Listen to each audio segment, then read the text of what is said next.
公共数据是否应该仅仅服务于政府自身，还是说它也可以被其他机构利用，从而为我们每一个普通人的生活带来更多便利？新加坡政府最近提出了这个问题，并且他们的答案是，是的，数据共享的新时代正在悄然到来。新加坡正在进行一项重大法令修订，这不光可能改变整个公共服务的运作方式，也可能直接关系到你我的日常生活，从医疗服务到教育资源，甚至公共安全。这一修订是怎么来的？为什么需要进行修订？会如何影响我们的生活？更重要的是，这些数据如何保证安全第一？结尾还有参与未来政策制定的方式，千万别错过哦！要理解这项即将到来的法令修订，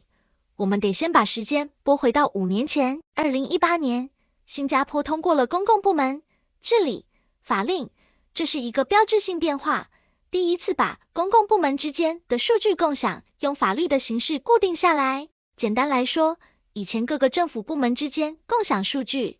总是要面对许多流程障碍，没有明确的规则，谁应该分享，谁不能分享，都是模棱两可的。而这部法令的出台，让这些问题变得清晰了许多。比如，这部法律一共规定了7个公共利益用途，只要满足这些用途，部门之间的共享就会被允许，像是提升服务效率、确保社会治安、优化政府资源调度，这些都在允许范围内，实实在在的成果也很显著。比如，现在新生儿的家长可以通过一个系统搞定申请出生证明、报税免税审批等等，以前跑好几个部门的事，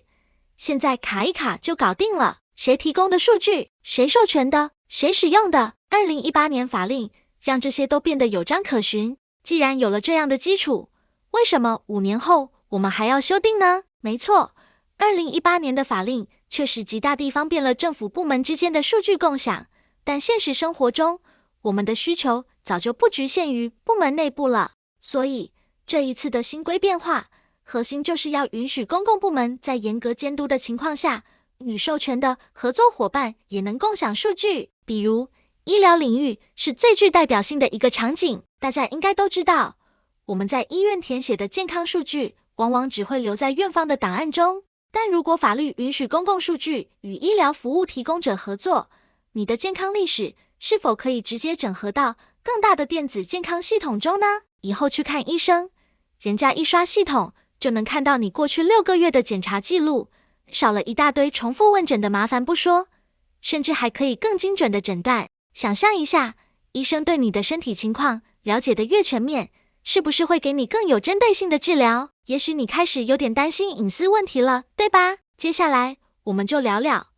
这次修订法令对于数据安全是怎么做到万无一失的。当然，数据共享是把双刃剑，如果处理不当，一些私人信息泄露出来，后果确实不堪设想。也正因为如此，这次法令修订提出了一整套严格的综合保障机制，确保数据共享不仅合理有效，同时也绝对安全。首先，任何数据共享行为必须满足公共利益的标准，也就是说，这些数据绝对不会被滥用。政府明确规定了用途，比如国家健康服务、环境规划、公共治安，只有通过认证的合作伙伴，才能在这些领域合法获得授权数据，权限之外分毫不能多做。其次，对于企业或者机构，如果涉及滥用或者泄露数据，后果可以说是非常严重。根据修订内容，未来违反规定的企业可能面临高额罚款，而个人责任人最多甚至要判刑入狱。根据新条例，任何公务员私自挪用数据，最严重将可能判2年监禁。新加坡是数据保护立法全球排名前列的国家之一，配备了 PDA 个人数据保护法令，企业的合规性达到近 99%， 所以未来公共部门的平台也会和这些标准对齐。可以说，数据保护的网密不透风，这些规则能否完善，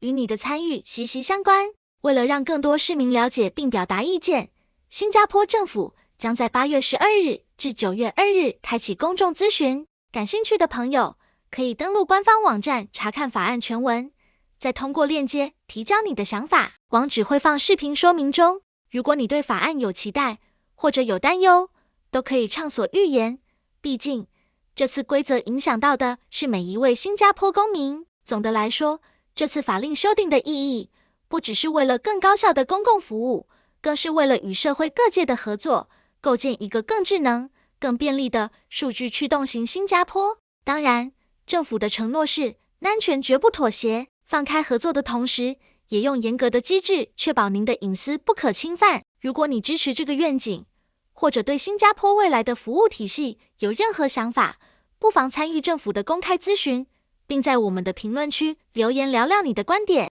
觉得今天内容有帮助的话，记得点赞、分享、关注我们的频道，打开小铃铛。感谢收看，我们下次见。